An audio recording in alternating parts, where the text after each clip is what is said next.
Bueno, durante 40 años supe exactamente quién era yo, el directivo, el que toma decisiones, el que lidera, el que decide, el que sostiene el rumbo. Esa era mi identidad. Y creí durante mucho tiempo que era yo quien la había elegido, hasta que me di cuenta de que en realidad esta identidad la había heredado. Y yo crecí con etiquetas completamente distintas. La floja, la rara, la que vivía la vida diferente a todos los demás. Y bueno, porque vengo de una familia grande con 7 hermanos y crecí con una idea muy fuerte. Que hay cosas que simplemente no eran para personas como yo. Y hoy queremos hablar de algo que afecta a las dos generaciones, aunque se vea muy distinto desde fuera. Las etiquetas que heredamos sobre quiénes somos y hasta dónde podemos llegar. Porque hay etiquetas que te ponen otros y hay etiquetas que el sistema te pone sin que nadie lo diga en voz alta. Se siente simplemente en el ambiente. Pero el resultado es el mismo. Te organizan la vida sin que a veces nos demos cuenta de que esas etiquetas están impregnadas con nosotros. Así es, y cuando finalmente las cuestionas, descubres algo incómodo. Tu historia de origen no es tu destino, pero primero tienes que poder verla. El episodio de hoy se llama Tu historia de origen no es tu destino. Soy Carlos Villanueva. Y Yolina Barros, y esto es Dos Generaciones al Futuro. Muy bien, antes de que compartamos nuestras historias de hoy, quiero darte una herramienta sobre lo que vamos a contar para que tenga sentido. Porque lo que vamos a hablar hoy no es solo sobre crecer en ciertos contextos, es decir, darnos cuenta de ciertas cosas y cambiarlas. Es sobre cómo los contextos, estas situaciones, estas circunstancias de la vida en las que vivimos, nos dejan una herencia invisible que organizan lo que creemos que somos. Y cuando alguien te dice que eres floja o eso no es para ti, aquí las cosas son así, estas frases no solo describen, crean por el de la palabra. Porque si las escuchas suficientes veces y en la voz de personas que tienen un poder sobre tu narrativa, las adoptas. Y ahí comienza el sistema. La etiqueta, esa etiqueta que escuchas repetidamente, se convierte en una venda, una creencia que da falsa seguridad. Soy así, esto es lo que soy, hasta aquí puedo llegar. La venda tapa la herida de fondo, el miedo de que si cuestionas la etiqueta y resulta que sí podías haber llegado más lejos, todo lo que no hiciste queda expuesto.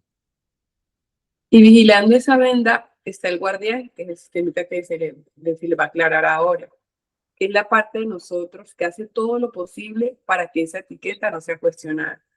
O sea, el guardián protege ese pensamiento. Eres rara, eres floja, eso no es posible para ti. Lo va a proteger. No permite que esta sea cuestionada. Y el guardián puede ser que me resigno. ¿Para qué intento si eso no es para mí? Puede ser rebeldía o voy a demostrar que están totalmente equivocados. Y puede ser la sobreidentificación. Es que esto soy yo y siempre lo seré. Este ciclo se activa cuando algo amenaza la etiqueta. Una oportunidad que parece demasiado grande, un reconocimiento que no encaja con quién eres, una decisión que requeriría ser diferente a como te describieron. Y en ese momento, el guardián aparece para protegerte de ver lo que hay debajo. Y lo más importante aquí es la emoción que sientes en ese momento. La incomodidad, la duda, cómo nos hace sentir el pensar que esto no es para nosotros, esto no es para mí. No es una descripción, se convierte en nuestra realidad. Y esa es la activación realmente de la herida. Hoy, Lina y yo les vamos a mostrar desde nuestras propias historias cómo se ve este sistema cuando viene de la identidad heredada. Y al final del episodio les vamos a dar un proceso concreto para recorrerlo al revés. Pero ahora déjenme presentarles estos tres conceptos que hemos mencionado en este marco introductorio, que se llama la herida, la venda y el guardián. Denme un segundito para compartirles la imagen que tenemos por aquí.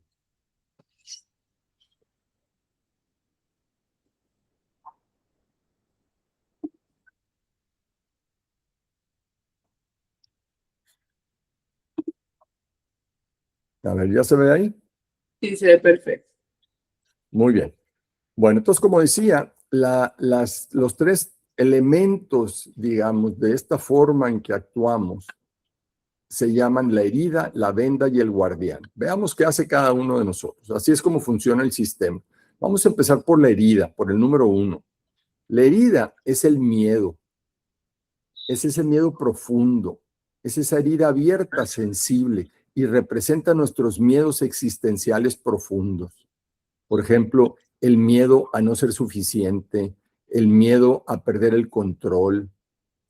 Esos son miedos existenciales. La venda, por otro lado, el número 2, son las creencias. ¿Ok? Esta venda sucia que ponemos encima para no ver la herida representa las verdades a medias que construimos para sentirnos seguros. Y el número 3, el guardián, que es el que está a flor de piel, es el ego.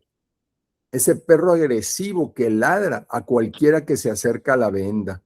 Si amenaza nuestras creencias, entonces es cuando nos enojamos, cuando nos sentimos ansiosos, cuando nos preocupamos, etcétera, cuando tenemos muchas emociones. Representa las acciones y reacciones que usamos para defender nuestras creencias y evitar que toquen el miedo. Entonces, este sistema se basa en identificar cuándo estamos, por así decirlo, cuándo está el perro ladrando, que es cuando empezamos a sentirnos inquietos, ¿de acuerdo? Porque sabemos que abajo de ese perro ladrando, de ese guardián, eso que está afectando mi ego, ¿ok? Hay una creencia que es una venda y más abajo de ella, cubriéndola, está la herida, que es ese miedo profundo, ese algo que podemos ni siquiera saber que tenemos, pero que está ahí cubierto por la venda. Muy bien. Entonces, esa es la explicación, digamos, de nuestros, de la metodología, pues, que estamos planteándoles aquí. ¿Ok? Entonces, ahora vámonos a la carta, a mi carta para Lina, por ejemplo. ¿Ok? Que es, estas cartas fundamentalmente lo que son es contar nuestra historia. Nos contamos uno al otro nuestras historias desde nuestra generación. Y la idea es que reflexionemos y veamos cuál es el guardián, cuál es la herida y cuál es la venda y cuál es la herida. Bueno, pues durante 40 años yo emprendí negocios y ocupé puestos gerenciales y directivos. En todo este tiempo supe exactamente quién era. Yo era el que lideraba desde la autoridad. Trataba de ser benevolente. Aprendí que era más fácil obtener resultados de esta manera. Pero ciertamente era un liderazgo de mando y control. Yo decido, tú ejecutas. Yo marco el rumbo, tú lo sigues. Esa era la identidad del buen directivo en el mundo donde me formé. Y yo la hice mía. No la cuestioné durante décadas. Era simplemente cómo se lideraba. Era lo que era. Hasta que en mi última posición directiva, a los 62 años, lo sufrí en carne propia. El mismo control tiránico que yo había ejercido, aunque de manera más suave, me lo aplicaron a mí. Y fue entonces cuando pude ver lo que no había podido ver desde dentro del rol. Tuve un momento de decisión. A los 62 años podía haber simplemente esperado el retiro, navegar con la corriente, reconocer que así eran las cosas y cuidar la pensión. Era la opción razonable. Pero había algo que no podía ignorar. Si yo sabía que ese modelo de liderazgo ya no funcionaba, que causaba daño y que el mundo había cambiado, porque yo venía de casi 20 años de negocios internacionales, de hacer negocios internacionales. Y veía yo que el mundo estaba cambiando totalmente. Entonces, el haberme quedado callado también era una decisión de seguir siendo lo que el sistema esperaba que yo fuera. Y ahí decidí otra cosa. Dejé esa posición cómoda, empecé un proyecto de vida nuevo con el propósito de proponer un nuevo pensar, una nueva forma de hacer las cosas. Un liderazgo que incluyera no solo razonar, sino imaginar, que es abrir la mente a nuevas ideas, inspirar, que es elevar nuestras aspiraciones para servir al cliente, e intuir, que es conectar con ese ser interior, con ese espíritu, para manifestar lo que quiero ver que se realice en el mundo. Que reconociera que los humanos somos un ser integral, que no solamente tenemos cuerpo y mente, también tenemos alma, tenemos espíritu. Pero lo que yo no vi de inmediato fue esto. Durante 40 años yo también fui quien le ponía las etiquetas a otros. En cada evaluación de desempeño, en cada decisión de ascenso, en cada conversación sobre el potencial de alguien, yo era el que tenía el poder sobre su narrativa.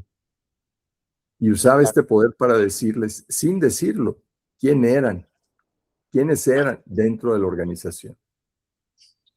Mi herida era la de no ser suficiente si no tenía el control, si no era el que decidía.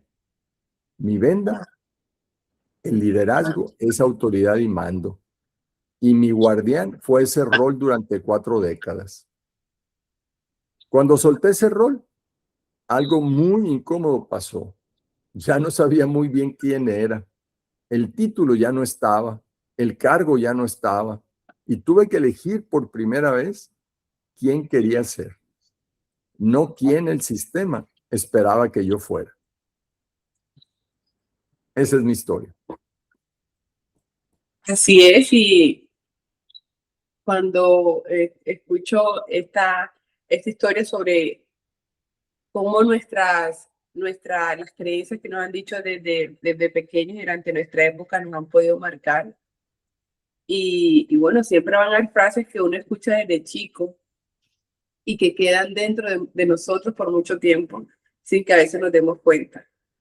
Y una de las que más yo escuché siempre era que yo era floja, pero yo comprendí luego que detrás de no solo la palabra básica floja, sino como qué significaba para mí, o como nos explicaba Carlos ahorita, qué síntomas, qué emoción yo experimento cuando escuchaba esa palabra, y era, ahora lo traduzco en que no era suficiente, aunque por más que hacía las cosas nunca iban a quedar bien, o que sí, siempre faltaba algo en todas las cosas que hacía, y que yo siempre era la rara de la familia, la que tenía una forma de ver la vida de verdad muy, muy distinta, siempre orientada a la paz, al amor, a entender a las personas. Y cuando vienes de una familia grande, con 7 hermanos, esa forma de ser se nota y a veces es incómoda para los demás. Entonces, también crecí con ciertas ideas muy concretas sobre las que era posible y que no era posible para mí.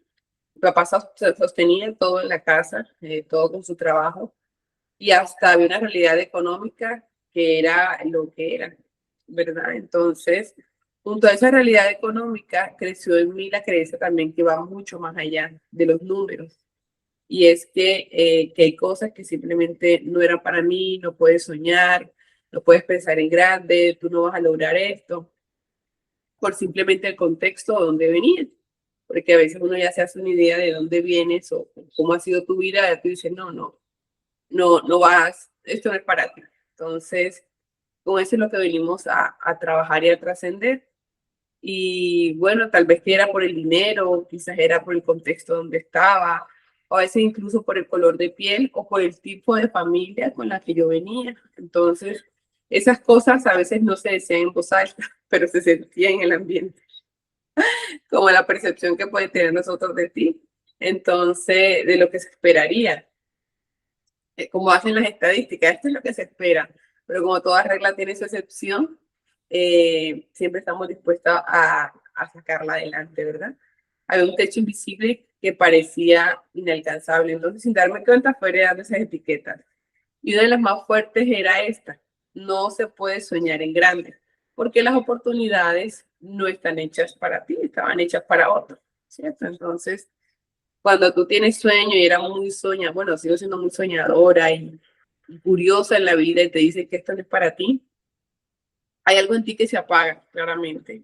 Pero ese sueño, ese fuego que tienes de que sí las quieres hacer, se enciende nuevamente y es luchar simplemente con tu mente y con estas etiquetas y sacarlas. Entonces, en mi caso, mi venda decía: el origen define hasta dónde puedes llegar. Entonces, como vengo de aquí, hasta aquí puedo llegar, me limita.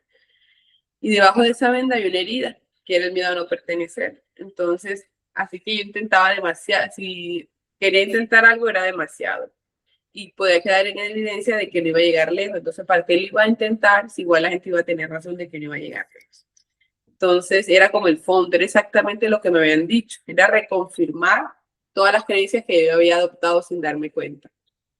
La diferente no encaja, como la oveja negra de la familia que tanto habla. Entonces, mi guardián era la resignación que disfrazaba de realismo. ¿Sabes qué? Seamos prácticos. No te hagas ilusiones. No vengas a sufrir. Esto es lo que es. Conoce tu lugar en el mundo y ubícate. No porque alguien me lo dijera constantemente, sino por lo que era lo que mi ambiente comunicaba. Entonces, con el tiempo empecé a darme cuenta de algo muy importante. Muchas de esas etiquetas no era mi verdadera identidad para nada. Siempre nunca me he identificado con esas etiquetas, pero sí me han momentos de la vida como me identifico y me atrapan un poco. Eran simplemente interpretaciones de una etapa de mi vida o de un contexto en particular. Entonces, de esas personas que a lo mejor no tenían las herramientas para ver más allá, estaba bien también. Y lo más paradójico fue esto: las personas que parecían, que la persona que pareciera la de la familia, simplemente estaba viendo la vida de una manera diferente. Una manera que hoy por hoy es la base del trabajo y de lo que hago. Entonces, venir de un lugar humilde, de una familia grande, de un contexto con limitaciones, no define hasta dónde podría llegar, pero sí define cuáles etiquetas de esas que yo quería conservar y cuáles esas definitivamente yo decidía soltar. Y ahorita que estaba escuchando a Carlos, mientras escuchaba su reflexión en su carta, algo me llamó mucho la atención y es que él describe que en sus 40 años estaba encaminado en el rol de directivo, de mando y control, y él luego mencionaba que el impacto, algo que me impactó y era que él también era esa persona que ponía etiquetas a otros. Entonces, que de cierta manera era que decidía el potencial de quién sí y de quién no. Así es, y la verdad es que yo no me daba cuenta, o sea, del poder de esa etiqueta. Lo reconocí ya tarde. Y bueno, yo crecí del otro lado de ese tipo de sistema, que era la niña de la familia humilde, la que la rara, la floja, y la que esas etiquetas no salieron de la nada, salieron de personas que tenían este poder sobre la narrativa, ¿verdad? Tenían cierto poder. Entonces, personas que como Carlos quizás probablemente estaban siendo realistas o incluso benevolentes. Exacto. Y eso es exactamente lo que lo hace tan poderoso y tan peligroso, este tipo de sistema. Porque la persona que ejerce el control muchas veces no cree que está haciendo daño, cree que está siendo honesta, que está protegiendo al otro de expectativas poco realistas. ¿Y qué se siente reconocer eso desde adentro, Carlos? Pues mira, Lina, de entrada se siente incómodo, la verdad, pero es necesario, porque permite ver que el problema no era solo el sistema, yo era parte del sistema. Y esto cambia la pregunta, no es solo qué me hicieron, sino también qué hice yo sin darme cuenta. Y eso es doloroso. Y creo que ahí está la diferencia entre las generaciones que vale la pena nombrar. Mi generación apunta a, pregunta más fácilmente: ¿quiero heredar esto? Y tu generación necesitó vivir las consecuencias del sistema para poder cuestionarlo, pero desde adentro. Pues mira, yo no sé si así es como debe ser, pero en mi caso así fue. Y ninguna de las dos formas es fácil. O sea, el cambiar nos cuesta trabajo. Cuando cuestionas al sistema, cuando todavía estás en él, es difícil. Pero veo que, por ejemplo, en el caso tuyo, así es. Tú lo cuestionas cuando todavía estás en él. Yo lo cuestioné cuando ya había pasado por él. Los dos tenemos un costo. Pero los dos llegamos al mismo lugar y a tener que elegir quiénes queremos ser, no nos dijéramos que era. O sea, siempre tenemos el poder de elegir hacia dónde queremos dirigir nuestra vida. Y eso, la verdad, las cosas, como dice el título del programa de hoy, no lo decide el origen. Lo decide en el momento en que te preguntas, ¿esta etiqueta la elegí yo o me la pusieron? ¿Y a cuántas de las que cargamos hoy, cuántas etiquetas de las que cargamos hoy, ni siquiera las recordamos haber aceptado? Claro, porque cuando somos niños, ¿ok? Y confiamos ciegamente en nuestros adultos mayores cercanos y ellos nos llenan de etiquetas, todas esas etiquetas se van a nuestro subconsciente. Pero aquí lo importante en este programa y en las temporadas anteriores de Dos Generaciones al Futuro, nos hemos concentrado en tratar de cuestionar estas creencias, de reflexionar acerca de si estas creencias, estas vendas que cubren las heridas profundas, son nuestras. Y si las queremos seguir teniendo ahí, o si estamos mejor dispuestos a sanar la herida, ¿ok? De tal manera que ya la venda no sea necesaria. Así es, y vamos a pasar ahora al proceso inverso, que son los 4 pasos que vamos a recorrer el sistema al revés. Que quiere decir que esto que nosotros hemos hablado de las etiquetas, de la venda, del herido y el guardián, cómo vamos a mirar hacia adentro de nosotros para poder sanar esa herida, para poder cuestionar esa venda o esas creencias que tenemos ahí. Entonces, al inicio del episodio hablamos de cómo estas etiquetas se convierten en vendas que protegen una herida, ¿cierto? Las vendas son las creencias o esos pensamientos que llegan, que están en nuestra mente. Y ahora vamos a recorrer el sistema al revés, desde el síntoma a la raíz en estos 4 pasos. Este es un proceso de introspección que nos va a ayudar a identificar dónde nació la herida, dónde se pusieron estas ventas para poder sanarla, para poder dejar de sufrir, de autolatigarnos con esas creencias. Porque recuerden que siempre podemos elegir qué etiquetas, qué creencias conservar. Entonces, en el proceso inverso de la etiqueta heredada a la entidad elegida. El paso 1 que vamos a hacer es identificar la etiqueta, que es el síntoma visible. Por ejemplo, nombramos la etiqueta que nos describe o que usamos para describirnos. En este caso, no analicen todavía, solo vamos a nombrarle esas etiquetas. En mi caso era soy floja, en el caso de Carlos, soy el que lidera con autoridad.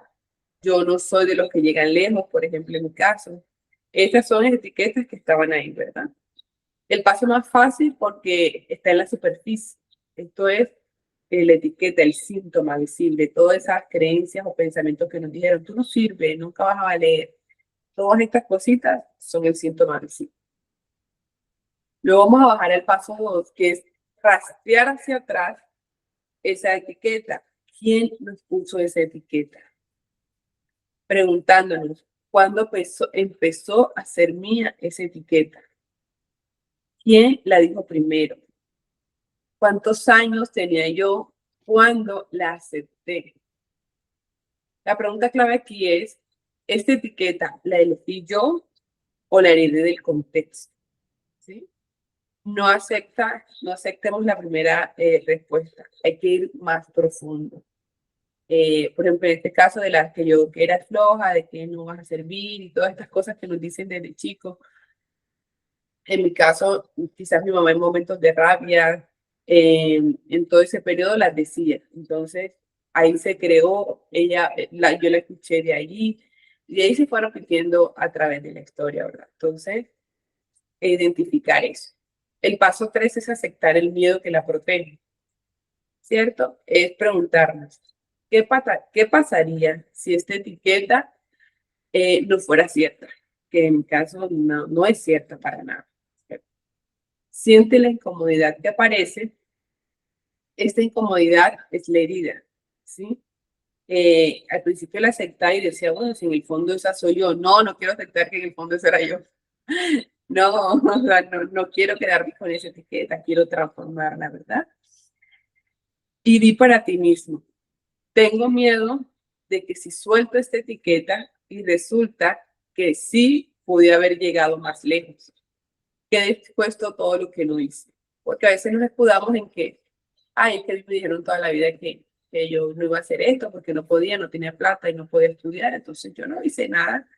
Pero si te quitas la etiqueta y te das cuenta que sí puedes estudiar, que sí podías hacerlo por tus propios miedos, ese miedo a veces nos da reconocer de que pudimos haber hecho algo más. Entonces, aceptamos ese miedo y es el guardián que ya va poco a poco soltando. Entonces, ¿sabes qué? Lo acepto. Sí, tengo miedo, sí, esta etiqueta me ha paralizado por muchos años porque creí que era mía, pero me di cuenta que no me pertenece y que pude haber hecho, puedo hacer mucho por mi vida. Entonces, eso es reconocerlo en nosotros. Y el paso 4, vamos a elegir un acto de identidad hoy. Vamos a redefinir quiénes somos hoy, ¿cierto? Solo necesitamos hacer una acción coherente con quien elegimos ser a diario, no con quien dijeron que era. Si antes actuabas porque te dijeron que no, tu mente, tu capacidad, tú no eres inteligente, no lo vas a lograr, no tienes ese talento, no lo vas a hacer, eso te lo dijeron, son etiquetas que te han puesto, ¿cierto? De afuera. Pero hoy nosotros conscientemente vamos a hacer algo en nuestra vida que no tiene nada que ver con esa etiqueta, que yo le elijo conscientemente. ¿Qué acción estuviera haciendo esa Lina, esa persona que quiero llegar a ser o que realmente ya soy, solo que no la he descubierto en mí? Entonces, hoy voy a hacer una acción mínima, ¿sí? ¿Qué haría yo hoy sin que no tuviera la etiqueta que heredé? Si no me dijeran que detrás de ser floja eres, no eres suficiente, no lo vas a lograr y todo eso. Entonces, es solo eso. ¿Qué acciones estaríamos haciendo hoy? Cuando te dijeron, no lo vas a lograr, no lo intentes ni siquiera. ¿Y qué acciones si estuvieras haciendo si lo vas a intentar y lo vas a lograr? Es buscar, entender que yo puedo elegir hacia dónde deseo caminar con mis sueños, con mis metas, y cómo construir la vida que me genere esa paz, esa felicidad, eso que yo sí quiero, ¿sí? No alejada más del miedo y entregada más al amor. Pues Lina, fíjate que de estos 4 pasos, el tercer paso, la identificación del miedo, fue el más difícil, fue el más difícil para mí, porque significaba preguntarme si no soy el directivo, si me quito el título, el cargo. Entonces la pregunta es, ¿quién soy? Y la respuesta honesta fue, no lo sé todavía. Pero esa incomodidad fue la primera vez que me relacioné con mi identidad desde dentro, no desde el rol. El hecho de empezar este nuevo negocio en ese momento, sin saber siquiera qué negocio iba a ser, cómo iba a ser, y sobre todo, cuál iba a ser mi nueva identidad, que en ese momento yo ni siquiera sabía que iba a necesitarla, que iba a necesitar cuestionar todas esas creencias, esos miedos, enfrentarlos. Pero ciertamente, pues, el descubrir el miedo fue el paso más difícil, ¿no? Y en mi caso fue el cuarto, fue el más revelador, porque la primera acción coherente con quien elijo ser no fue un cambio enorme, fue simplemente dejar de presentarme con la lógica de si de dónde vengo yo y empezar a presentarme con la lógica de hacia dónde voy realmente.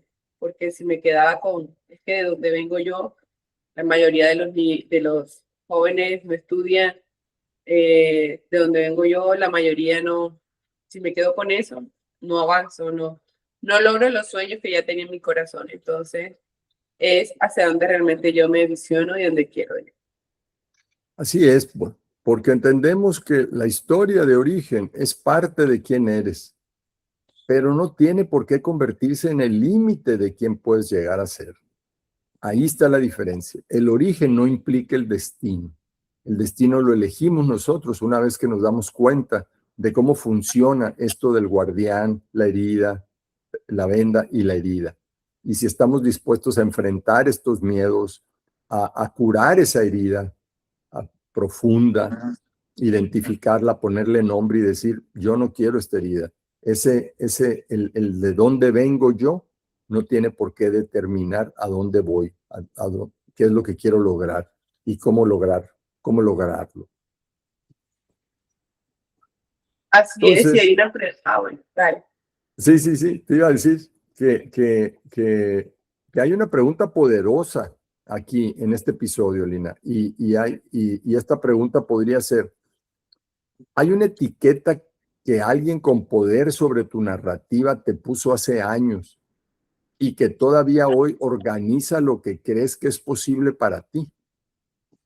Piensen muy bien esta pregunta. Si alguien que ha tenido un poder sobre tu narrativa te puso una etiqueta y crees que todavía esa etiqueta organiza lo que crees posible para ti, esta es la tarea.